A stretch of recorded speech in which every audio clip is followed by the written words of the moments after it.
हर हर महादेव। प्रिय दर्शकों, क्या आपने कभी सोचा है कि कुछ लोग जीवन भर मेहनत करते हैं फिर भी गरीबी उनका पीछा नहीं छोड़ती, और कुछ लोग थोड़ी सी समझदारी से ही सुख और समृद्धि पा लेते हैं। क्या सच में गरीबी केवल भाग्य का खेल है, या फिर हमारे कुछ पाप, गलत संगति और गलत निर्णय हमें धीरे धीरे बर्बादी की ओर ले जाते हैं? आज की ये कथा कोई साधारण कहानी नहीं है। ये कामधेनु माता द्वारा बताया गया वो दिव्य सत्य है जो मनुष्य के जीवन से गरीबी, पारिवारिक कलह, मानसिक अशांति और दुर्भाग्य सब कुछ दूर कर सकता है। गरुड़ पुराण में कहा गया है कि जो कथा अधूरी छोड़ी जाती है वो फल नहीं देती। इसलिए आपसे निवेदन है, इस पवित्र कथा को अंत तक अवश्य सुनिए। प्रिय भक्तों, आज आप जानेंगे वे कौन से पाप हैं जो इंसान को दरिद्र बना देते हैं। वे कौन से 3 लोग हैं जिनके कारण घर से मां लक्ष्मी चली जाती हैं, और कैसे एक गलत सलाह पूरे परिवार को बर्बाद कर देती है। यदि आप सच्चे सनातनी हैं और भगवान श्री राम, श्री कृष्ण और भोलेनाथ में अटूट आस्था रखते हैं, तो अभी इस वीडियो को लाइक करें, चैनल को सब्सक्राइब करें और कमेंट में जय श्री राम लिखें। तो चलिए प्रिय दर्शकों, बिना किसी विलंब के आरंभ करते हैं कामधेनु माता की ये अद्भुत, पवित्र और जीवन बदल देने वाली कथा। एक समय की बात है जब भगवान विष्णु और माता लक्ष्मी शेषनाग पर विराजमान थे। शांत और दिव्य वातावरण में दोनों पृथ्वीलोक के सौंदर्य का आनंद ले रहे थे। तभी माता लक्ष्मी ने भगवान विष्णु से कहा, हे नाथ, हमें पृथ्वीलोक पर भ्रमण किए हुए बहुत समय हो गया है। मेरा मन कहता है कि आज हमें वहां जाकर भ्रमण करना चाहिए। भगवान विष्णु मुस्कुराते हुए बोले, हे देवी, तुमने सही कहा। आज हमें पृथ्वीलोक पर जाकर देखना चाहिए कि वहां क्या हो रहा है। ये कहकर भगवान विष्णु और माता लक्ष्मी पृथ्वीलोक पर प्रकट हुए और एक सुंदर बगीचे में एक विशाल वृक्ष की छाया में बैठ गए। वहां चारों ओर हरी भरी घास फैली हुई थी और कई गायें उस घास को चर रही थीं। तभी उनमें से एक कामधेनु माता भगवान विष्णु और माता लक्ष्मी के पास आकर खड़ी हो गईं। कामधेनु माता ने विनम्रता से झुककर कहा, हे देव, आपके दर्शन पाकर मैं धन्य हो गई। मेरे मन में एक प्रश्न है जिसका उत्तर मुझे अब तक किसी भी संत या ज्ञानी से नहीं मिल सका। कृपया मेरे इस प्रश्न का उत्तर दें। भगवान विष्णु ने कामधेनु माता से कहा, पूछो कामधेनु माता, तुम्हारे मन में क्या प्रश्न है? कामधेनु माता ने कहा, हे प्रभु, इंसान को किस पाप के कारण गरीबी का सामना करना पड़ता है, और वे 3 लोग कौन हैं जिनके प्रभाव से घर का सर्वनाश हो जाता है? क्या मनुष्य को केवल उसके भाग्य के कारण अमीरी या गरीबी मिलती है? भगवान विष्णु मुस्कुराते हुए बोले, हे कामधेनु माता, तुम्हारा प्रश्न अत्यंत महत्वपूर्ण है और मैं तुम्हें इसका उत्तर अवश्य दूंगा। ये पूर्ण सत्य नहीं है कि केवल भाग्य ही इंसान की गरीबी और अमीरी का कारण होता है। इसके पीछे कुछ अन्य कारण भी होते हैं। कामधेनु माता ने कहा, हे प्रभु, कृपया मुझे विस्तार से समझाएं। तब भगवान विष्णु ने कहा, हे कामधेनु माता, मैं तुम्हारे इस प्रश्न का उत्तर एक कथा के माध्यम से दूंगा, जिससे तुम्हें सब कुछ स्पष्ट हो जाएगा। भगवान विष्णु ने कथा सुनाना प्रारंभ किया। ये प्राचीन काल की बात है। रामपुर नामक एक नगर था, जहां एक परोपकारी और विनम्र स्वभाव वाला सेठ धर्मदत्त रहता था। उसके 2 बेटे थे जो अपने पिता की तरह ही ईमानदार और दयालु थे। सेठ अपने दोनों बेटों के साथ परिवार में सुख शांति से जीवन व्यतीत कर रहा था। सेठ ने अपने दोनों बेटों का विवाह धूमधाम से कर दिया था। उसकी दोनों बहुएं बेहद समर्पित थीं और घर के सभी कार्यों को मिलजुल कर पूरे उत्साह के साथ करती थीं। दोस्तों, जब सेठ की छोटी बहू घर में आई तो ऐसा लगा जैसे उनके घर में स्वयं माता लक्ष्मी ने प्रवेश कर लिया हो। उसके आने के बाद सेठ के व्यापार में 2 गुना लाभ होने लगा। उनके घर में कभी धन या अन्न की कमी नहीं होती थी। घर का वातावरण अत्यंत शांतिपूर्ण और सौहार्दपूर्ण था। सेठ के दोनों पुत्र मिलजुल कर रहते थे और दोनों बहुएं भी आपस में बड़ा प्रेम भाव रखती थीं। घर का हर कार्य करने से पहले सभी परिवारजन मिलकर सलाह मशविरा करते थे और फिर कार्य करते थे। सेठ का व्यापार भी दिन प्रतिदिन उन्नति कर रहा था। एक दिन सेठ ने अपने दोनों बेटों और बहुओं को बुलाकर कहा, पुत्रों, अब मुझसे व्यापार का काम संभालना कठिन हो गया है, इसलिए आज से मैं ये जिम्मेदारी तुम दोनों को सौंपता हूँ। पिता की बात मानकर दोनों पुत्रों ने बड़े मनोयोग से व्यापार की बागडोर संभाल ली। सेठ को ये देखकर संतोष होता था कि उसका परिवार प्रेम और सद्भाव से रह रहा है। उसके दोनों बेटे व्यापार में निपुणता दिखा रहे थे और दोनों बहुएं भी घर में सुख शांति बनाए हुए थीं। ये सब देखकर सेठ निश्चिंत होकर चैन की नींद सोता था। लेकिन दोस्तों, सेठ के सुखमय जीवन को देखकर नगर के अन्य लोग उससे ईर्ष्या करने लगे थे। वे सोचते थे कि सेठ का जीवन कितना आरामदायक और सुखद है। व्यापार दिन ब दिन प्रगति कर रहा है और उसके परिवार में कोई झगड़ा या परेशानी नहीं है। ये देखकर नगरवासियों के मन में जलन होने लगी। भगवान विष्णु ने कामधेनु माता से कहा, हे कामधेनु माता, जैसे एक बड़ी मछली तालाब में छोटी मछलियों को फलते फूलते देखकर भयभीत होकर उन्हें निगलने की कोशिश करती है, वैसे ही मनुष्य दूसरों की प्रगति देखकर उन्हें पीछे खींचने का प्रयास करता है। इंसान अपनी सफलता से जितना प्रसन्न नहीं होता, उससे अधिक वो दूसरों की तरक्की देखकर बेचैन हो जाता है। एक विद्वान ने ठीक ही कहा है कि मनुष्य अपने दुख से उतना परेशान नहीं होता जितना वो दूसरों के सुख से व्यथित होता है। इसी जलन के कारण नगरवासी सेठ के प्रति षड्यंत्र रचने लगे। उन्होंने सोचा कि किस प्रकार उसके जीवन को कष्टपूर्ण बना दिया जाए। नगर के कुछ लोग सेठ के पंडित कुटिलाचार्य के पास गए और बोले, हे पुरोहित जी, आप यहाँ अभाव में जीवन व्यतीत कर रहे हैं, जबकि आपका जजमान ऐश्वर्य और वैभव से परिपूर्ण जीवन बिता रहा है। वो अपनी बहुओं के हाथ का स्वादिष्ट भोजन कर रहा है और सुख संपत्ति का आनंद ले रहा है। पुरोहित ने कहा, आप लोग ये सब क्यों कह रहे हैं? आपकी बात का अभिप्राय क्या है? तब नगरवासियों ने बताया, पुरोहित जी, याद कीजिए, सेठ ने आपको आखिरी बार अपने घर कब बुलाया था? अगर वो आपको यज्ञ और पूजा के लिए नहीं बुलाएगा तो आपकी आय कैसे होगी? आपको दान दक्षिणा कैसे मिलेगी? यदि ये स्थिति बनी रही तो आप और आपके परिवार को भूखा रहना पड़ेगा। पुरोहित ने ये बात सुनकर सोचा, ये तो सच है। सेठ ने बहुत समय से मुझे अपने घर आमंत्रित नहीं किया है। उसका जीवन सुखमय है, लेकिन मेरा जीवन कठिनाई से गुजर रहा है। ये सोचकर पुरोहित भी बेचैन हो गया। नगरवासियों ने पुरोहित से कहा, अगर आप चाहते हैं कि आपका जीवन सुखद बने और आपको दान दक्षिणा मिले, तो आपको ऐसा उपाय करना होगा जिससे आपके यजमान के घर में कुछ कठिनाइयां आएं। जब उसके घर में अशांति होगी, तभी वो आपसे समाधान मांगने आएगा और आपको हवन पूजन के लिए बुलाएगा। इतना कहकर नगरवासी पुरोहित को भड़काकर अपने अपने घर चले गए। नगरवासियों की बातों से प्रभावित होकर वो पुरोहित चिंता में डूब गया और सोचने लगा, अब मैं ऐसा क्या उपाय करूं जिससे सेठ के घर में कलह और उसके व्यापार में हानि होने लगे। तभी वो पुरोहित अपने गुरु के पास सलाह लेने गया और उनसे कहा, हे महर्षि धूर्तानंद, कृपया मेरी सहायता करें। यदि आप मेरी मदद नहीं करेंगे तो मेरा परिवार भूखों मर जाएगा। जैसे एक मछली का जीवन तालाब के पानी पर निर्भर करता है, वैसे ही पुरोहितों और पंडितों का जीवन उनके यजमान पर आधारित होता है। यदि यजमान के घर में कोई समस्या नहीं होगी और वे हमें पूजा पाठ के लिए नहीं बुलाएंगे तो हमारा गुजारा कैसे होगा? हम धन कैसे अर्जित करेंगे? गुरु ने उसकी समस्या सुनकर कहा, हे शिष्य, चिंता मत करो। मुझे बताओ कि तुम्हारी समस्या क्या है, मैं अवश्य इसका समाधान करूंगा। पुरोहित ने उत्तर दिया, हे महर्षि धूर्तानंद, मैं चाहता हूं कि सेठ के जीवन में कुछ समस्याएं आएं, उसके घर में कलह हो और उसके व्यापार में हानि हो, तभी वो मुझे अपने घर पूजा पाठ के लिए बुलाएगा। गुरु ने ध्यानपूर्वक सुनकर कहा, हे शिष्य, सेठ के सुखद जीवन का मुख्य कारण उसकी छोटी बहू है। वो भगवान विष्णु और माता लक्ष्मी की नित्य पूजा करती है, जिसके कारण उनके घर पर दिव्य कृपा बनी हुई है। जब से वो बहू इस घर में आई है, तब से सेठ का जीवन धन धान्य से परिपूर्ण और सुखमय हो गया है। ऐसी धार्मिक और गुणवान स्त्री जिस घर में होती है, वहां कभी अभाव नहीं होता। ये सुनकर पुरोहित ने कहा, हे महर्षि धूर्तानंद, यदि ऐसा है तो क्या कोई उपाय है जिससे सेठ के घर में अशांति और व्यापार में हानि हो सके? गुरु ने कहा, तुम चिंता मत करो, तुम्हें बस एक सरल उपाय करना है। सेठ के घर जाओ और उससे एक पीतल का लोटा मांग लो। उस लोटे को अपने घर ले जाकर रख लेना। जब तुम ऐसा करोगे तो कुछ ही समय में सेठ के व्यापार में हानि होने लगेगी और उसके घर में कलह शुरू हो जाएगी। उसके बेटे आपस में झगड़ने लगेंगे और उसके जीवन में कष्ट बढ़ जाएंगे। तब वो तुम्हें अपने घर पूजा पाठ के लिए बुलाएगा। गुरु की सलाह सुनने के बाद पुरोहित ने उनका धन्यवाद किया और अपने घर लौट आया। अगले दिन सुबह स्नान ध्यान करने के बाद वो सेठ के घर पहुंचा। सेठ उस समय आराम कर रहा था। पुरोहित की आवाज़ सुनकर वो बाहर आया और अपने पंडित कुटिलाचार्य को देखकर अत्यंत प्रसन्न हुआ। उसने उनका स्वागत किया और कहा, आइए पुरोहित जी, इतने दिनों बाद आपके दर्शन हुए हैं, सब कुशल मंगल है ना? पुरोहित ने जवाब दिया, सब ठीक है, बस इधर से गुजर रहा था तो सोचा कि आपसे मिल लूं। फिर वो अपनी मीठी बातों में सेठ को फंसाने लगा।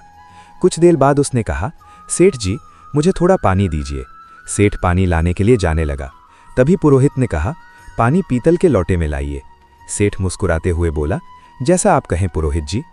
इतना कहकर सेठ अंदर चला गया। इधर उसकी छोटी बहू, जो अत्यंत चतुर और समझदार थी, वास्तुशास्त्र का थोड़ा ज्ञान भी रखती थी। जब उसने देखा कि सेठ पीतल का लोटा लेकर जा रहा है तो तुरंत उसके पास आई और कहा, पिताजी, ये लौटा थोड़ी देर के लिए मुझे दे दीजिए, मैं इसे जल्द ही लौटा दूंगी। सेठ ने सहर्ष लौटा उसे दे दिया। छोटी बहू ने उस लौटे का पानी निकालकर अपनी कामधेनु माता को पिला दिया और फिर उसमें नया पानी भरकर लौटा वापस ससुर को दे दिया। सेठ ने वो पानी पुरोहित को दिया। पानी पीने के बाद पुरोहित ने कहा, सेठ जी, ये पीतल का लौटा बहुत अच्छा है, क्या आप इसे मुझे दे सकते हैं? सेठ हंसते हुए बोला, पुरोहित जी, ये तो बहुत छोटी बात है, आप इसे अपने साथ ले जाइए। पुरोहित मन ही मन प्रसन्न हुआ और सोचने लगा, आज मैंने सेठ के सुख चैन पर प्रहार कर दिया है, अब उसके घर की खुशियां समाप्त हो जाएंगी। पुरोहित लौटा लेकर अपने घर लौट आया और उसे एक कोने में रखकर सोचने लगा, अब कुछ ही दिनों में सेठ मुझे बुलाएगा, उसके घर में कलह मचेगी और व्यापार में नुकसान होगा, तब मैं पूजा पाठ करके उससे अच्छी दक्षिणा प्राप्त करूंगा। इन ख्यालों से पुरोहित बेहद प्रसन्न था और बेसब्र से इंतजार करने लगा कि सेठ कब उसे बुलाता है। दिन बीतते गए, लेकिन 20 दिनों के बाद सेठ की ओर से कोई बुलावा नहीं आया। पुरोहित थककर पुनः अपने गुरु के पास गया और बोला, हे महर्षि धूर्तानंद, मैंने आपके निर्देशानुसार सेठ से पीतल का लौटा मांग लिया था, लेकिन अब 20 दिन बीत चुके हैं और सेठ के जीवन में कोई समस्या नहीं आई है। वो तो पहले की तरह सुख शांति के साथ अपना जीवन व्यतीत कर रहा है। गुरु ने यह सुनकर अपनी दिव्य दृष्टि का उपयोग किया और आंखें बंद करके स्थिति का अवलोकन किया। फिर उन्होंने कहा, हे शिष्य, मैंने पहले ही तुम्हें बताया था कि सेठ की छोटी बहू बहुत चतुर और समझदार है। उसे वास्तुशास्त्र का ज्ञान है। जब सेठ तुम्हारे लिए पानी लेकर आ रहा था, उसी समय उसकी छोटी बहू ने वो लोटा अपने ससुर से लिया और उसमें का पानी कामधेनु माता को पिला दिया। इसी कारण से सेठ के घर की सुख समृद्धि वहीं बनी रही और तुम्हारा षड्यंत्र विफल हो गया। गुरु ने आगे कहा, लेकिन चिंता मत करो, मैं तुम्हारे लिए एक और उपाय बताता हूँ। अब तुम सेठ के घर जाकर उसकी कामधेनु माता मांग लो। हिंदू धर्म में कामधेनु माता को माँ लक्ष्मी का स्वरूप माना गया है। जिस घर में कामधेनु माता का निवास होता है, वहाँ हमेशा सुख और समृद्धि रहती है। जैसे ही तुम सेठ की कामधेनु माता को अपने घर लेकर आओगे, उसके घर में दुख और अशांति आने लगेगी। गुरु की बात सुनकर पुरोहित फिर से उत्साहित हो गया। उसने गुरु का धन्यवाद किया और घर लौटकर अगले दिन का इंतजार करने लगा। वो सोचने लगा, कल सुबह होते ही मैं सेठ के घर जाऊंगा और उसकी कामधेनु माता मांग लूंगा, फिर देखता हूं कि सेठ कैसे सुखी रहता है। अगले दिन सुबह सुबह स्नान करने के बाद पुरोहित सीधे सेठ के घर पहुंच गया। सेठ ने दरवाजा खोला और अपने पंडित कुटिलाचार्य को देखकर प्रसन्नता से उनका स्वागत किया। वो उन्हें अंदर लेकर गया और स्वादिष्ट भोजन परोसा। भोजन के बाद सेठ ने पूछा, पुरोहित जी, आज आपके आगमन का क्या कारण है? सब कुशल तो है? पुरोहित ने दुख भरे शब्दों में कहा, सेठ जी, इस समय मैं बहुत कठिनाई में हूँ। मेरे घर की कामधेनु माता ने दूध देना बंद कर दिया है और मेरे छोटे बच्चे को दूध की अत्यंत आवश्यकता है। उसकी उम्र ऐसी है कि बिना दूध के वो जीवित नहीं रह सकता। इसीलिए मैं आपसे मदद मांगने आया हूँ। अगर आप मुझे अपनी कामधेनु माता दे दें तो ये आपका बहुत बड़ा उपकार होगा। पुरोहित की करुणा भरी बातें सुनकर सेठ सोचने लगा, ये हमारे पंडित कुटिलाचार्य हैं, इनकी सहायता करना एक पुण्य का कार्य होगा। गौदान से मुझे बड़ा फल मिलेगा। ऐसा विचार कर सेठ ने कहा, पुरोहित जी, आप चिंता न करें, मैं आपको कामधेनु माता दे देता हूँ। सेठ कामधेनु माता को लेने के लिए जाने लगा। जैसे ही वो कामधेनु माता को लेकर पुरोहित की ओर बढ़ा, उसकी छोटी बहू तेजी से वहां आई और ससुर को रोकते हुए बोली, पिताजी, ये कामधेनु माता कहाँ ले जा रहे हैं? सेठ ने उत्तर दिया, बेटी, हमारे पंडित कुटिलाचार्य आए हैं। उनकी कामधेनु माता ने दूध देना बंद कर दिया है। वे हमारी कामधेनु माता मांग रहे हैं, इसलिए मैं उन्हें देने जा रहा हूँ। छोटी बहू ने समझदारी से जवाब दिया, पिताजी, कृपया थोड़ी देर रुकिए, मैं अभी आती हूँ। वो अंदर गई और एक कटोरी में हल्दी और चंदन का रंग घोल कर लाई। उसने कामधेनु माता की सींग पर वो रंग लगा दिया और शेष रंग को घर के मंदिर के पास रख दिया। फिर वो ससुर से बोली, पिताजी, अब आप इस कामधेनु माता को पुरोहित जी को दे सकते हैं। छोटी बहू की समझदारी ने सेठ के घर की समृद्धि को एक बार फिर सुरक्षित कर दिया। पुरोहित सेठ से कामधेनु माता लेकर अपने घर लौट आता है और उसे खुशी खुशी अपने आंगन में बांध देता है। सोचता है, अब कुछ ही दिनों में सेठ को अपने घर की समस्याओं का सामना करना पड़ेगा और वो मुझे पूजा पाठ के लिए बुलाएगा। इस विचार से पुरोहित मन ही मन प्रसन्न होता है और सेठ के बुलावे का बेसब्री से इंतजार करने लगता है। लेकिन कई दिन बीतने के बाद भी सेठ की ओर से कोई संदेश नहीं आता। पुरोहित को ये असहज लगने लगा। आखिरकार वो दोबारा अपने गुरु के पास गया और बोला, हे महर्षि धूर्तानंद, मैंने आपके निर्देशानुसार सेठ की कामधेनु माता अपने घर ले आई, लेकिन अब तक सेठ के जीवन में कोई कष्ट नहीं आया है। वो तो पहले से भी अधिक सुख शांति से अपना जीवन व्यतीत कर रहा है। गुरु ने ध्यान लगाकर अपनी दिव्य दृष्टि से सब कुछ देखा और कहा, हे शिष्य, मैंने पहले ही कहा था कि सेठ की छोटी बहू बहुत बुद्धिमान और चतुर है। उसने तुम्हारे षड्यंत्र को भांप लिया था। जब तुम सेठ से कामधेनु माता मांगने गए थे, तब उसने कामधेनु माता की सींग पर जो रंग लगाया था, वही उसके घर की समृद्धि का कारण है। उसने उस रंग को मंदिर के पास रख दिया था, जिससे उनके घर का सुख वहीं बंधा रहा। तुम्हारा ये प्रयास विफल हो गया। गुरु ने आगे कहा, लेकिन चिंता मत करो, अब तुम सेठ के घर जाकर वो रंग की कटोरी मांग लो। उस रंग को अपने घर लाने के बाद ही तुम सेठ के सुख को समाप्त कर पाओगे। गुरु की बात सुनकर पुरोहित ने उनकी सलाह मान ली और व्याप के घर पहुंचा। उसने बहाने से सेठ से रंग से भरी कटोरी मांगी। सेठ उसकी बात मानकर कटोरी लेने अंदर गया। इधर सेठ की छोटी बहू पहले ही सतर्क थी। उसने उस कटोरी में रखे पुराने रंग को निकालकर उसमें नया रंग भर दिया। जब सेठ कटोरी लेकर बाहर आया तो उसने वही कटोरी पुरोहित को दे दी। पुरोहित रंग की कटोरी लेकर अपने घर लौट आया और खुश होकर सोचने लगा, अब तो सेठ का जीवन शीघ्र ही समस्याओं से भर जाएगा और वो मुझे बुलाने पर मजबूर हो जाएगा। लेकिन महीनों बीतने के बाद भी सेठ का जीवन पहले से भी अधिक सुखद और समृद्ध होता चला गया। थक हार कर पुरोहित फिर से अपने गुरु के पास गया और बोला, हे महर्षि धूर्तानंद, मैंने आपके कहे अनुसार रंग की कटोरी भी सेठ के घर से ले आई, लेकिन उसका जीवन पहले से भी अधिक सुखी हो गया है। ऐसा लगता है मेरे सारे प्रयास व्यर्थ हो गए हैं। गुरु ने अपनी दिव्य दृष्टि से फिर सब कुछ देखा और कहा, हे शिष्य, सेठ की छोटी बहू अत्यंत चतुर और दूरदर्शी है। उसने तुम्हारे इरादों को पहले ही समझ लिया था। उसने कटोरी में से वो रंग निकाल दिया था जो कामधेनु माता को लगाया गया था। इसी कारण सेठ का सुख समृद्धि अब भी उसके पास बनी हुई है।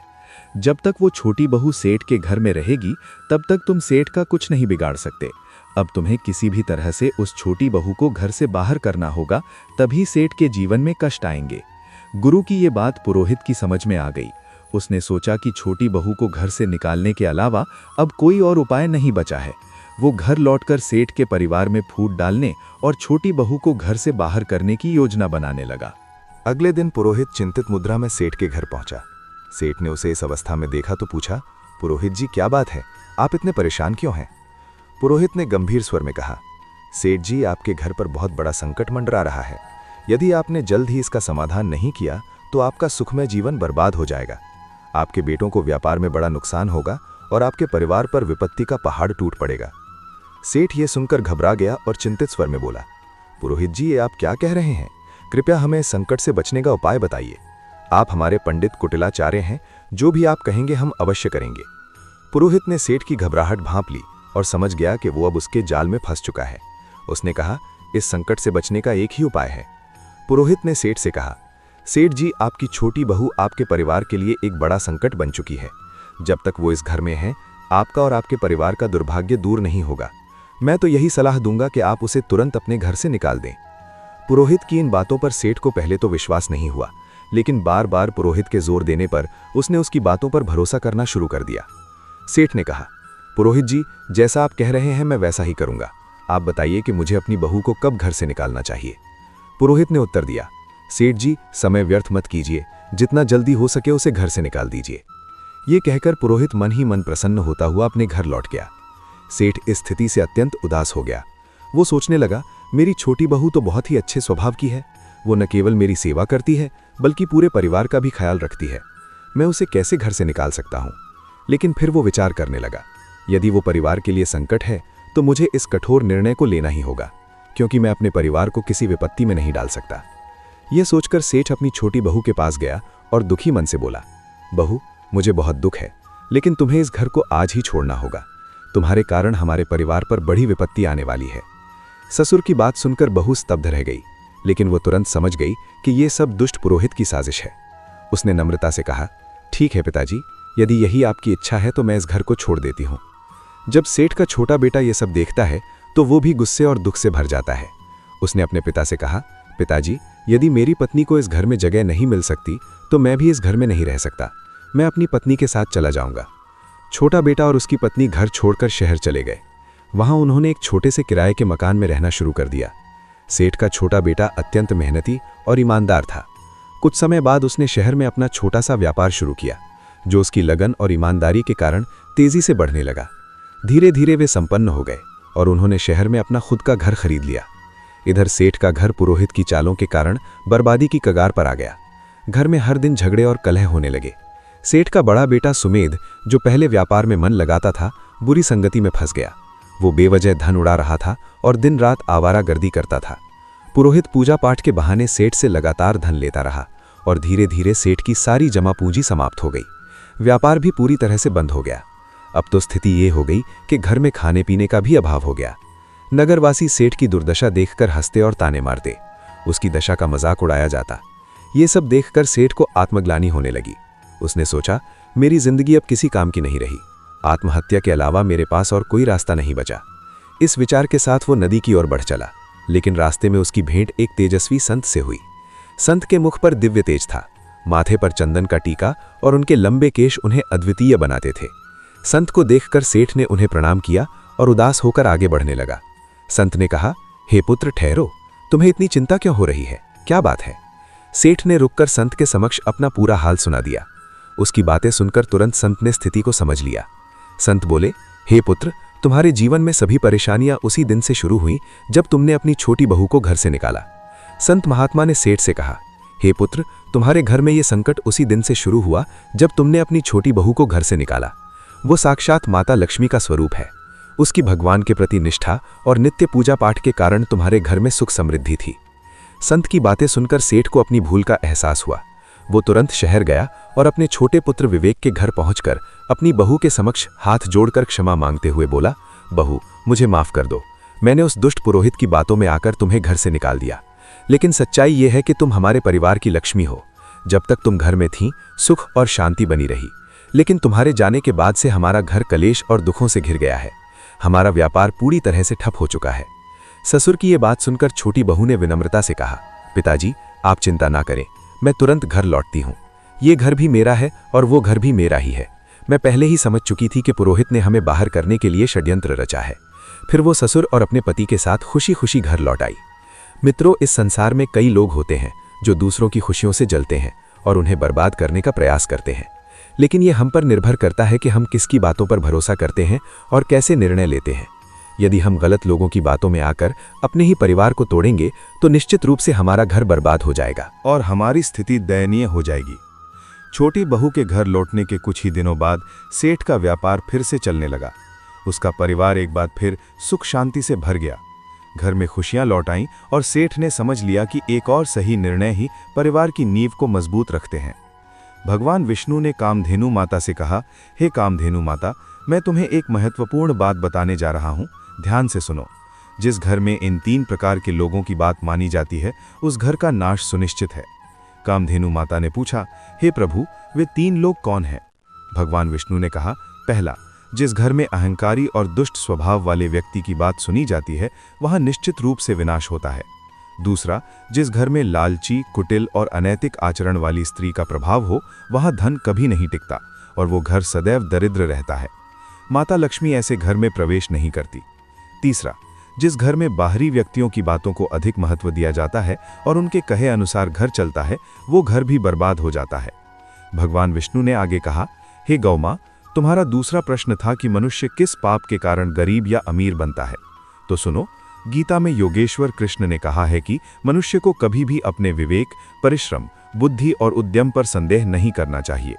उसे सदैव सत्य और धर्म के मार्ग पर चलते हुए निरंतर कर्म करना चाहिए। जो व्यक्ति अपने आप पर संदेह करता है और असत्य का साथ देता है, वो कभी भी सफलता प्राप्त नहीं कर सकता। गरीबी और अमीरी जीवन की धुरी है। जो मनुष्य निरंतर प्रयास करता है और अपने कर्मों पर विश्वास रखता है, वो निश्चित रूप से गरीबी के दलदल से बाहर निकल आता है। कामधेनु माता ने ये सुनकर कहा, हे प्रभु, आपके मुख से ये कथा सुनकर मैं धन्य हो गई। प्रिय भक्तों, ये कथा हमें सिखाती है कि सच्चाई, ईमानदारी और विवेक का अनुसरण करना ही जीवन की सच्ची सफलता का मार्ग है। इस कथा के बारे में आपकी क्या राय है? कृपया अपनी अमूल्य टिप्पणियां हमें कमेंट बॉक्स में जरूर लिखें। हमें आशा है कि इस कथा ने आपको आध्यात्मिक प्रेरणा दी होगी। प्रिय दर्शकों, आगे की कथा में आपको एक ऐसा अनमोल संदेश मिलेगा जो आपके जीवन को नई दिशा प्रदान करेगा। ये कहानी पति पत्नी के पवित्र रिश्ते की गहराई और उसकी महत्ता को समझाने का प्रयास करेगी। पति पत्नी का रिश्ता संसार के सबसे अनमोल और महत्वपूर्ण बंधनों में से एक है। ये सिर्फ दो व्यक्तियों का संबंध नहीं है, बल्कि ये विश्वास, प्रेम और जिम्मेदारी का एक अटूट संगम है। ये रिश्ता तभी मजबूत बनता है जब दोनों एक दूसरे का साथ निभाएं और हर परिस्थिति में एक दूसरे के साथ खड़े रहें।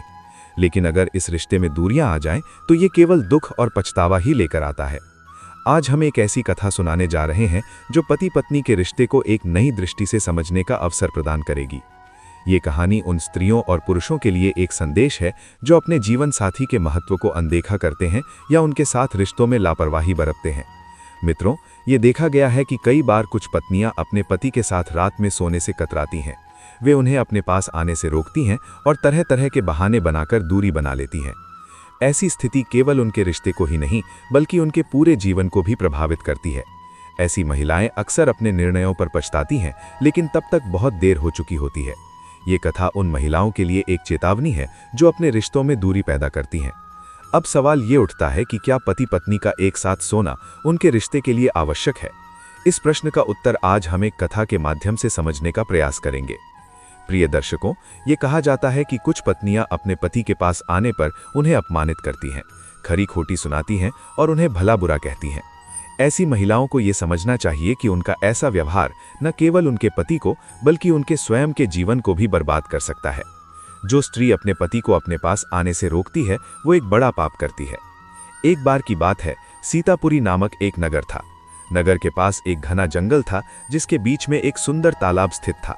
उस तालाब का पानी इतना स्वच्छ था कि उसमें आसमान की परछाई भी स्पष्ट रूप से दिखाई देती थी। तालाब के चारों ओर छोटे छोटे पेड़ थे जिन पर पक्षियों की चहचहाहट सुनाई देती थी। तालाब के पास एक मिट्टी का छोटा सा घर था जिसमें धर्मवीर नाम का एक किसान अपनी पत्नी कमला और 2 बच्चों के साथ रहता था। उनके परिवार में बेटा आरव और बेटी अन्वी थी। कमला अपने प्रतिम सौंदर्य के लिए पूरे क्षेत्र में प्रसिद्ध थी। उसकी सुंदरता ऐसी थी कि यदि कोई अजनबी भी उसके घर आता और उसे देखता तो मोहित हो जाता। एक दिन की बात है, सूर्य अस्त हो चुका था। आकाश में तारे टिमटिमाते थे और वातावरण शांत था। पूरा गांव गहरी नींद में डूबा हुआ था। लेकिन इसी शांत रात में धर्मवीर अपने घर से बाहर निकला और जंगल की ओर चलने लगा। ये रात का तीसरा पहर था। धर्मवीर के चेहरे पर अजीब सी खुशी थी। वो तेज कदमों से घने जंगल की ओर बढ़ रहा था, जैसे उसे कोई महत्वपूर्ण चीज मिलने वाली हो। घने पेड़ों के बीच से गुजरते हुए वो तालाब के पास पहुंचा। वहां से उसे एक झोपड़ी दिखाई दी। झोपड़ी के बाहर एक सुंदर स्त्री खड़ी थी जिसका नाम माया था। माया को देखते ही धर्मवीर के चेहरे पर हल्की मुस्कान आ गई। माया ने भी मुस्कुराते हुए कहा, स्वामी, आज इतनी देर क्यों कर दी? मैं पिछले 1 घंटे से आपका इंतजार कर रही थी। मुझे लगा कि आप आज नहीं आएंगे, इसलिए मैं जाने ही वाली थी। तभी मुझे किसी के कदमों की आहट सुनाई दी। मैंने देखा कि आप आ रहे हैं तो मैं यहीं रुक गई, माया ने कहा। धर्मवीर मुस्कुराते हुए बोला, हे प्रिय, आज मेरी पत्नी को नींद नहीं आ रही थी। मैं उसे सुलाने में व्यस्त था। उसने कहा कि उसे नहीं पता क्यों, लेकिन रात के दूसरे पहर में उसकी नींद खुल गई। उसकी आंखों में आज नींद नहीं थी। मैंने उसे अपने पास बुलाया और अपने बाहों में लेटा लिया। जब वो गहरी नींद में सो गई तो मैं चुपके से उठकर तुम्हारे पास चला आया। इस कारण आज मुझे थोड़ा समय लग गया। मैं इसके लिए क्षमा चाहता हूँ। माया ने उसकी बात सुनकर कहा, स्वामी, मैं समझती हूँ, लेकिन अगली बार इतनी देर मत करना। यहाँ आपका इंतजार करते करते मुझे काफी समय हो गया था। चलिए अब झोपड़ी के अंदर चलते हैं। हमें सुबह होने से पहले अपने अपने घर लौटना होगा। रघु, धर्मवीर और माया दोनों झोपड़ी के अंदर चले गए। उस रात उन्होंने अपनी झूठी खुशियों का आनंद लिया। धर्मवीर, जो अपनी पत्नी कमला को धोखे में रखता था, हर रात माया से चोरी छुपे मिलने आता था। वहीं माया भी अपने पति को धोखा देकर धर्मवीर से मिलने आती थी। जब पति पत्नी के बीच भावनात्मक और शारीरिक दूरी आ जाती है तो उनका रिश्ता बिखरने लगता है। ये सिर्फ उनके जीवन को ही नहीं, बल्कि उनके बच्चों और समाज को भी प्रभावित करता है। धर्मवीर और माया दोनों अपने अपने जीवन साथी को धोखा देकर इस अनुचित रिश्ते में शामिल थे।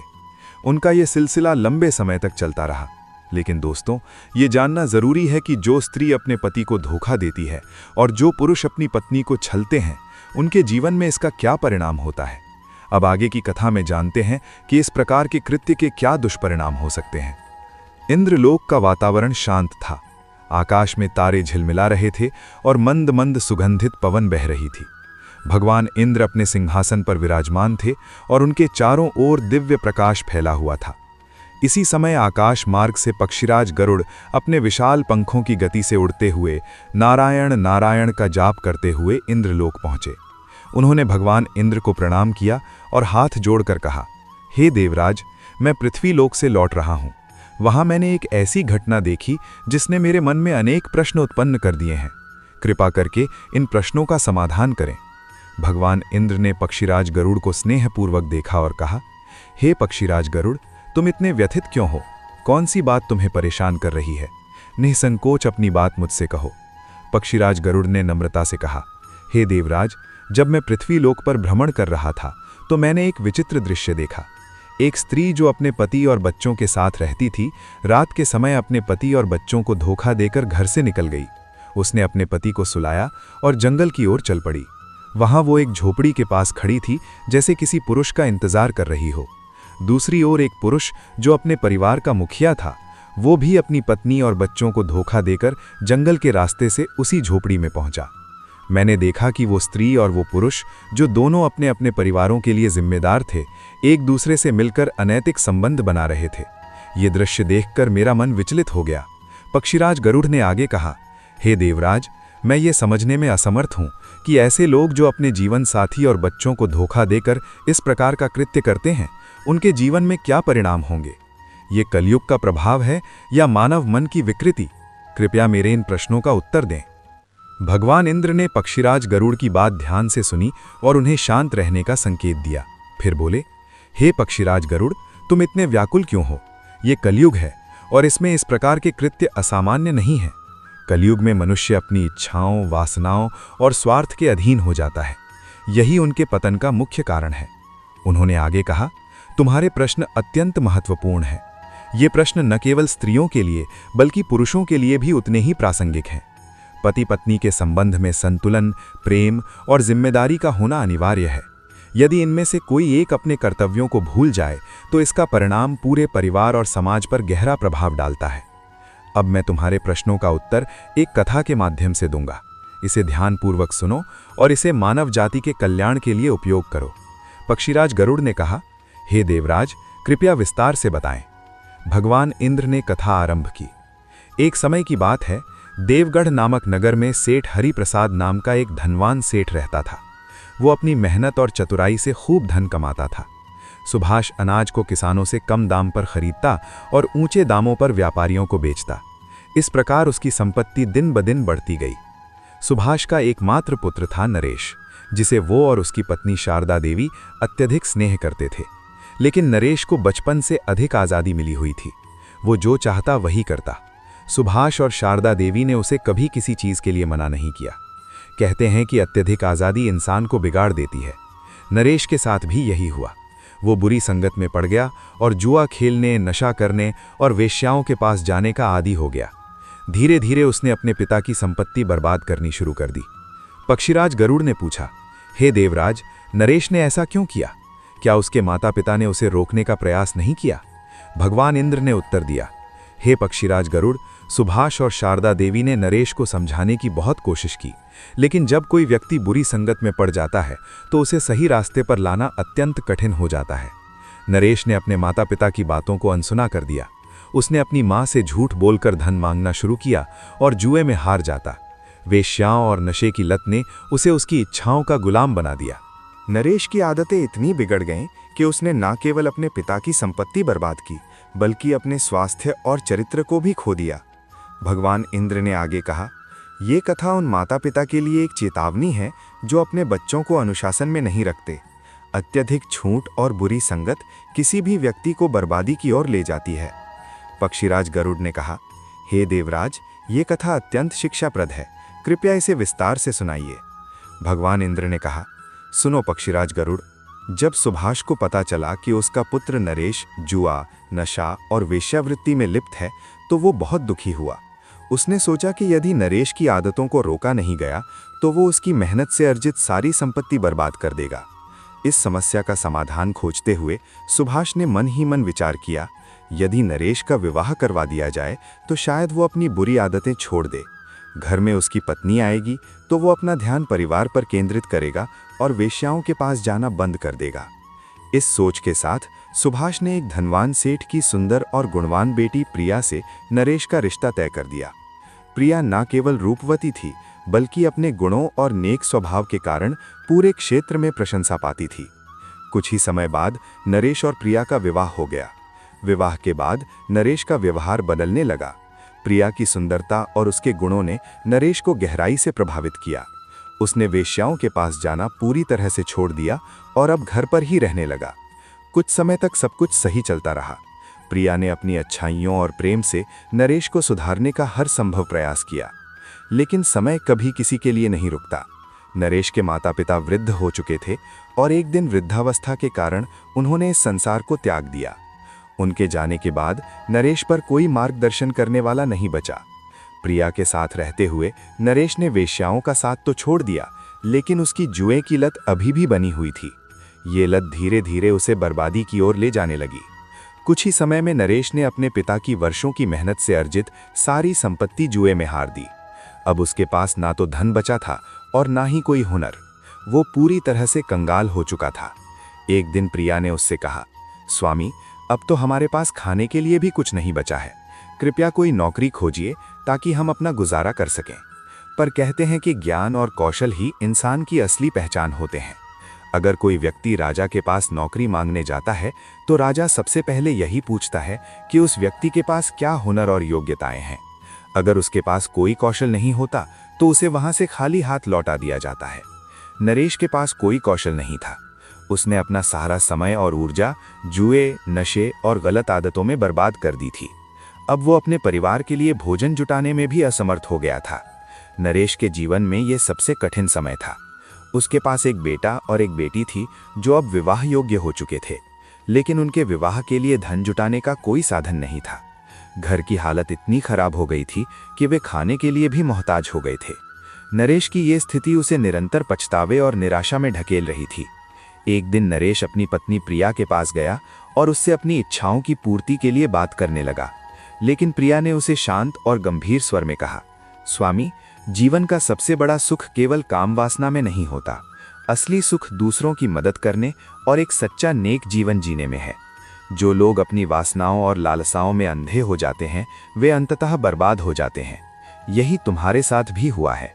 प्रिया ने आगे कहा, हे स्वामी, अब मैं तुम्हें 3 बड़ी गलतियों के बारे में बताना चाहती हूँ जो लोग अनजाने में कर बैठते हैं और बाद में जीवन भर पछताते हैं। इन्हें ध्यान से सुनो और समझो। पहली गलती, शिक्षा और कौशल की उपेक्षा। प्रिया ने कहा, सबसे पहली गलती ये है कि लोग अपने जीवन के शुरुआती दिनों में शिक्षा और कौशल को महत्व नहीं देते। ऐसे लोग अपने करियर और जीवन में अनगिनत कठिनाइयों का सामना करते हैं। अगर तुमने अपनी जवानी में कोई कौशल सीखा होता या अच्छी शिक्षा प्राप्त की होती तो आज ये हालत नहीं होती। यही गलती तुम्हें जीवन भर परेशान करती है। दूसरी गलती, काम टालने की आदत। प्रिया ने कहा, दूसरी गलती है काम टालने की आदत।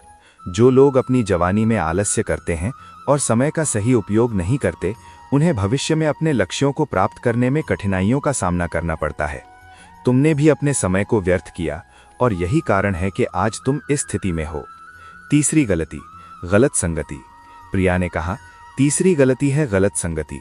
इंसान को पूरी तरह से बर्बाद कर देती है। तुमने भी इन्हीं गलतियों को अपनाया और आज तुम्हारा जीवन इस स्थिति में आ पहुंचा है। प्रिया की बातें सुनकर नरेश गहराई से सोचने पर मजबूर हो गए। उसे अपनी गलतियों का एहसास हुआ, लेकिन अब पछताने के सिवाय उसके पास कुछ भी नहीं बचा था। ये कथा हमें सिखाती है कि जीवन में सही दिशा में समय और ऊर्जा का उपयोग कितना महत्वपूर्ण है।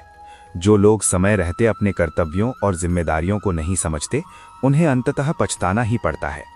प्रिया ने गंभीरता से कहा, हे स्वामी, अब मैं तुम्हारे साथ शारीरिक संबंधों में शामिल नहीं हो सकता। हमारी उम्र भी अब उस पड़ाव पर पहुंच चुकी है जहां हमें अपने जीवन को आत्मिक शांति और भगवान की सेवा में लगाना चाहिए। जीवन के प्रारंभिक चरण में इंसान ब्रह्मचारी रहता है, फिर विवाहित जीवन में प्रवेश करता है और परिवार की जिम्मेदारियां निभाता है। लेकिन वृद्धावस्था का चरण ऐसा होना चाहिए जहां हम अपनी वासनाओं को त्याग कर आध्यात्मिकता का मार्ग अपनाएं। यही समय है कि हम पूजा, भजन और भगवान की सेवा में लगें। यही हमारे जीवन का उद्देश्य होना चाहिए। प्रिया ने दृढ़ता से कहा, मैं अपनी बची हुई जिंदगी को व्यर्थ नहीं जाने देना चाहती। जिस तरह तुमने अपनी जवानी में अपना समय और ऊर्जा बर्बाद की, मैं अब वैसा नहीं कर सकती। मुझे विश्वास है कि भगवान हमारी सहायता करेंगे। अब सही समय आ गया है कि हम अपनी आत्मा को परमात्मा से जोड़ें और अपने बच्चों के भविष्य के बारे में सोचें। भगवान इंद्र ने पक्षीराज गरुड़ से कहा, हे पक्षीराज गरुड़, ये कथा मानव जाति के लिए एक महत्वपूर्ण सबक है। जो लोग अपनी जवानी में शिक्षा, मेहनत और सही संगति को नज़रअंदाज करते हैं, उन्हें वृद्धावस्था में पछताना पड़ता है। सही दिशा, अनुशासन और नैतिकता ही मनुष्य के जीवन को सफल बनाती हैं। इन गुणों की कमी इंसान को दुख और कठिनाइयों के चक्रव्यूह में फंसा देती है। प्रिया ने अपने पति नरेश से साफ साफ कहा कि वो अब उनके साथ शारीरिक संबंधों में शामिल नहीं होगी। उसने अपने फैसले पर मजबूती से टिके रहने का निर्णय लिया और अपने बच्चों के विवाह और परिवार की भलाई को प्राथमिकता दी। उसने कहा, हमें अब अपनी वासनाओं को त्याग कर भगवान की शरण में जाना चाहिए। मेहनत करेंगे तो भगवान अवश्य हमारा साथ देंगे। कुछ समय बाद प्रिया की मुलाकात एक मातृ देवी शांति से हुई। वो महिला अकेली थी जिसके पास कोई संतान नहीं थी। उसने प्रिया से कहा, बेटी, मेरे पास जो भी धन संपत्ति है मैं तुम्हें दे रही हूँ। बदले में मुझे सिर्फ 2 वक्त की रोटी और तुम्हारे परिवार का हिस्सा बनने की अनुमति चाहिए। प्रिया ने उस वृद्धा के प्रस्ताव को स्वीकार कर लिया। वृद्धा के धन और सहयोग से उनके परिवार की स्थिति में सुधार हुआ। उन्होंने अपने दोनों बच्चों के विवाह कर दिए। धीरे धीरे घर में खुशहाली लौट आई और परिवार सुख शांति से रहने लगा। लेकिन नरेश का स्वभाव फिर से बदलने लगा। प्रिया के साथ उसकी दूरी ने उसे गलत रास्ते पर धकेल दिया। प्रिया ने अपने जीवन में आध्यात्मिकता को प्राथमिकता देते हुए नरेश के साथ शारीरिक संबंध बनाने से इनकार कर दिया। लेकिन नरेश अपनी इच्छाओं को नियंत्रित नहीं कर सका। वो अपनी वासनाओं से पीड़ित हो गया और धीरे धीरे एक अन्य स्त्री के प्रभाव में आ गया। वो स्त्री उसे रात्रि में अपने पास बुलाती थी। नरेश अपनी पत्नी और बच्चों को सुलाकर रात के अंधेरे में उस स्त्री के पास जाने लगा। वो झूठ और धोखे के रास्ते पर चल पड़ा। प्रिय मित्रों, इस कथा से ये शिक्षा मिलती है कि किसी भी रिश्ते में संतुलन बनाए रखना अत्यंत आवश्यक है। जिस प्रकार प्रिया ने एकदम से नरेश का साथ छोड़ दिया, वो भी पूरी तरह से सही नहीं था। पति को सुधारने के लिए धैर्य, समझदारी और प्रेम की आवश्यकता होती है। जो महिलाएं अपने पति का अचानक त्याग कर देती हैं, वे अनजाने में उन्हें गलत रास्ते पर जाने के लिए प्रेरित कर सकती हैं। ये एक ऐसा निर्णय हो सकता है जो पूरे परिवार को बर्बाद कर दे। हर स्त्री को ये 3 बातें हमेशा ध्यान में रखनी चाहिए ताकि उसका परिवार और पति सही दिशा में रहें। पहली बात, साथ सोने का महत्व। स्त्रियों को चाहिए कि वे अपने पति के साथ सोने का त्याग न करें। एक साथ सोना केवल शारीरिक निकटता का प्रतीक नहीं है, बल्कि ये पति पत्नी के बीच प्रेम, विश्वास और भावनात्मक जुड़ाव को मजबूत करता है। जब ये दूरी बढ़ती है तो पति अन्य स्त्रियों की ओर आकर्षित हो सकता है। दूसरी बात, धैर्य और समझदारी। किसी भी रिश्ते में सुधार के लिए धैर्य और समझदारी आवश्यक है। अचानक कठोर निर्णय लेने से रिश्ते कमजोर हो सकते हैं। सही मार्गदर्शन और समर्थन से पति को बेहतर राह पर लाना संभव है। तीसरी बात, पारिवारिक जिम्मेदारियां। हर स्त्री को अपने परिवार की जिम्मेदारियों को प्राथमिकता देनी चाहिए। रिश्तों में संतुलन बनाए रखना और अपनी भूमिका को निभाना पूरे परिवार को खुशहाल और एकजुट रखता है। पति पत्नी का रिश्ता जीवन रूपी गाड़ी के 2 पहियों के समान है। यदि एक पहिया पटरी से उतर जाए तो गाड़ी चलना कठिन हो जाता है। इसलिए रिश्ते में सामंजस्य और सहयोग बनाए रखना ही एक सुखी जीवन की कुंजी है। इसलिए स्त्रियों को चाहिए कि वे अपने रिश्ते की गरिमा बनाए रखें और इसे मजबूती प्रदान करें। पहली बात, पति की इच्छाओं का सम्मान करें। काम क्रीड़ा पति पत्नी के रिश्ते का एक स्वाभाविक और महत्वपूर्ण हिस्सा है। यदि कोई स्त्री अपने पति की भावनाओं और इच्छाओं को पूरी तरह अनदेखा करती है और उससे दूरी बनाती है, तो पति पराई स्त्रियों की ओर आकर्षित हो सकता है। लेकिन जो स्त्रियां अपने पति की भावनाओं का सम्मान करते हुए धैर्य और समझदारी से उसे सही रास्ते पर लाती हैं, वे परिवार और समाज दोनों के लिए आदर्श बन जाती हैं। पति को सही दिशा दिखाना और उसका मार्गदर्शन करना स्त्री का नैतिक दायित्व है। दूसरी बात, पति को सही राह पर लाने का प्रयास करें। यदि पति किसी बुरी आदत या वासना में फंसा हुआ है, तो स्त्री को उसे सुधारने का प्रयास करना चाहिए। उसे अच्छे सत्संग में ले जाना, धार्मिक चर्चा सुनाना और मंदिर या आध्यात्मिक स्थानों पर ले जाना ऐसे उपाय हैं जो किसी भी व्यक्ति को सुधार सकते हैं। स्त्री को अपने पति की कमजोरियों को समझते हुए धैर्यपूर्वक उसे सही दिशा में ले जाने का प्रयास करना चाहिए, लेकिन ये प्रयास तभी सफल होता है जब इसमें संयम और समझदारी हो। तीसरी बात, पारिवारिक जिम्मेदारियों को प्राथमिकता दें। पति पत्नी दोनों को ये समझना चाहिए कि उनका रिश्ता केवल व्यक्तिगत संतोष तक सीमित नहीं है, बल्कि ये पूरे परिवार की नींव है। यदि कोई भी अपने कर्तव्यों को नज़रअंदाज करता है तो इसका परिणाम पूरे परिवार को भुगतना पड़ता है। केवल भगवान की भक्ति करना पर्याप्त नहीं है, परिवार की देखभाल और पति को सही मार्ग पर रखना भी उतना ही महत्वपूर्ण है। भगवान इंद्र ने कहा, जो पुरुष पराई स्त्री के साथ अनैतिक संबंध बनाता था वो नरेश था। उसकी पत्नी प्रिया ने उसके साथ शारीरिक संबंध पूरी तरह से समाप्त कर दिए थे। इस दूरी ने नरेश को अपनी पत्नी के प्रति उदासीन बना दिया और वो पराई स्त्रियों के जाल में फंस गया। यही उसकी बर्बादी का कारण बना। मित्रों, ये कथा हमें सिखाती है कि किसी भी स्त्री को अपने पति का अचानक त्याग नहीं करना चाहिए। अपने पति को सही मार्ग पर लाने के लिए धैर्य, समझ और प्रेम का सहारा लेना चाहिए। ऐसा करने वाली स्त्रियां न केवल अपने परिवार को बचाती हैं, बल्कि समाज में भी आदर्श मानी जाती हैं। पक्षीराज गरुड़ ने ये कथा सुनने के बाद प्रसन्न होकर कहा, हे देवराज, आपने मेरे सभी प्रश्नों का समाधान कर दिया। अब मैं इस ज्ञान को पृथ्वी लोक पर जाकर मानव जाति के कल्याण के लिए उपयोग करूंगा। आपका धन्यवाद। इसके बाद पक्षीराज गरुड़ वहां से विदा हो गए। प्रिय दर्शकों, आज की इस पवित्र कथा से हमें एक बहुत बड़ा सत्य सीखने को मिलता है। गरीबी ईश्वर का दंड नहीं है। गरीबी गलत निर्णयों, गलत संगति और विवेकहीनता का परिणाम होती है। जिस घर में स्त्री का सम्मान होता है, पति पत्नी में विश्वास और संतुलन होता है और बाहरी लोगों की बातों से अधिक अपनों पर भरोसा किया जाता है, उस घर में मां लक्ष्मी स्वयं वास करती हैं। लेकिन जिस घर में दुष्ट और स्वार्थी लोगों की सलाह मानी जाती है, अपने ही परिवार के सदस्य को ठुकरा दिया जाता है और अहंकार और लालच हावी हो जाता है, वो घर धीरे धीरे सुख, शांति और धन सब कुछ खो देता है। इस कथा ने हमें सिखाया कि पत्नी घर की लक्ष्मी होती है, पति घर का आधार होता है और परिवार की एकता ही सबसे बड़ा धन है। प्रिय भक्तों, यदि ये कथा आपके हृदय को छू गई हो, यदि इस कथा में आपको अपने जीवन की कोई सच्चाई दिखाई दी हो, तो इसे अपने परिवार और मित्रों तक अवश्य पहुंचाइए। कमेंट में हर हर महादेव लिखकर अपनी श्रद्धा प्रकट करें। भगवान शिव की कृपा आपके घर परिवार पर सदा बनी रहे। मां लक्ष्मी आपके जीवन में सुख, शांति और समृद्धि भर दें।